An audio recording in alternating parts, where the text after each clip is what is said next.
राधे महाराज जी क्या आज कलयुग में भगवत प्राप्ति हो सकती है? और क्यों? भगवान है तो प्राप्त क्यों नहीं हो सकते?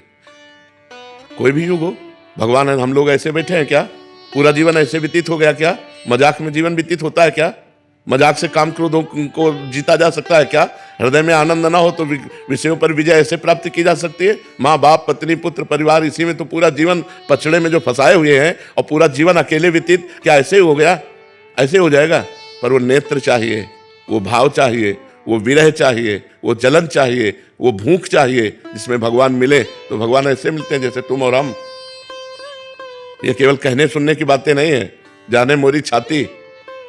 अब ये सब वो थोड़ी कोई अपने अरबों के बैलेंस को बता देता है क्या कि मैं अरबपति हूं?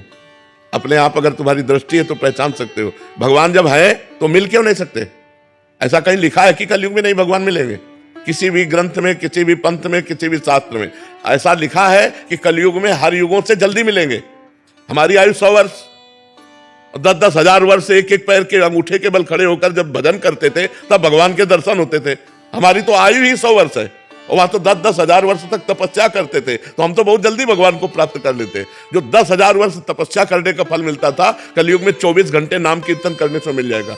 कलयुग के समान कोई युग नहीं, न सतयुग, न त्रेता, न द्वापर, क्योंकि कलयुग में कम समय में, कम भजन में भगवान की प्राप्ति हो जाती है।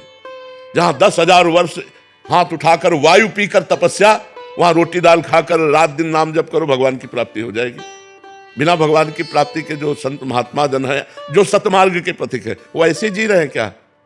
ऐसे 1 मिनट आप नहीं रहना चाहोगे? 1 मिनट आपको एक कमरे में रख दे और बढ़िया से बढ़िया आपका भोजन देंगे, एसी रूम होगा, लेकिन मिलने किसी से नहीं देंगे, ना मोबाइल, ना टीवी, ना किसी से मिलने, तो आप कहोगे हम नहीं जी सकते। भगवान के बिना एकांत नहीं सह सकते आप। एकांत सबसे बड़ी सजा है। तो आप सोचो, आप लोगों ने पूरा जीवन व्यतीत किया, कैसे ऐसा हो सकता है कि भगवान ने मिले, हम चैन से मुस्कुरा रहे हैं? भगवान के बिना हमारा जीवन ही नहीं है। भगवान की कैसे तुम्हें बताए? एक बार भगवत प्राप्ति, अब तुम्हें कैसे बताए? सब बातें बता। अच्छा, ऐसा स्वभाव ना होना तो 500 साधु हैं, और सब 20 से लेकर के 35-40 तक के हैं, और सब ग्रेजुएट है, पढ़े लिखे। ऐसे नहीं मर्यादा चल रही, ऐसे नहीं चलती, ऐसे नहीं। आंख में दम नहीं, तुम्हारी बाजुओं में दम नहीं, तो फिर शासन नहीं चलता। चाहे वो घर का शासन हो, चाहे वो राज्य का शासन हो, चाहे वो राष्ट्र का शासन हो। शासन तभी चलता है जब छाती में दम हो, नहीं तो ऐसे नहीं चलता है। ऐसे थोड़ी अभी चले। तो समाज का आज का क्या है कि ऐसा भयभीत होता जा रहा है, माता पिता परिवार सब ऐसे, और माता पिता के आचरण इतने गंदे हैं कि बच्चे खुद देख रहे हैं। कल एक प्रश्न हुआ, तो ऐसे जवान बच्चा और कह रहा था मेरी माँ किसी से गलत संबंध करती हूँ, मैं जानता हूँ, अब मैं क्या करूँ?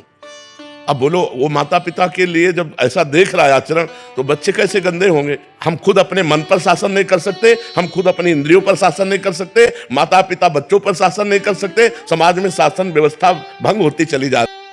आप सभी को राधे राधे, जय श्री राधे। आज का प्रश्न बहुत ही सुंदर था। क्या कलयुग में भगवान मिलते हैं? क्या हमें वो दर्शन देंगे?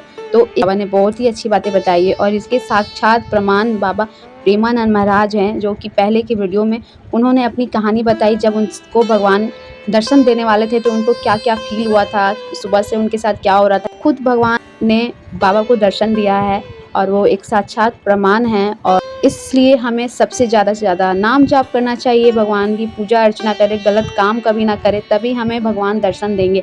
अगर हम कुछ गलत काम कर रहे हैं और पूजा भी कर रहे हैं तो वो पूजा हमारा सक्सेस नहीं होगा। ये चीज़ हमें जानना होगा। तो इसलिए ज़्यादा से ज़्यादा नाम जाप करें, भगवत पाठ करें, प्रेमानंद जी के बताएं मार्ग पे चलें, तो ज़रूर हमें भगवत प्राप्ति होगी। मिलते हैं नेक्स्ट वीडियो में। राधे राधे।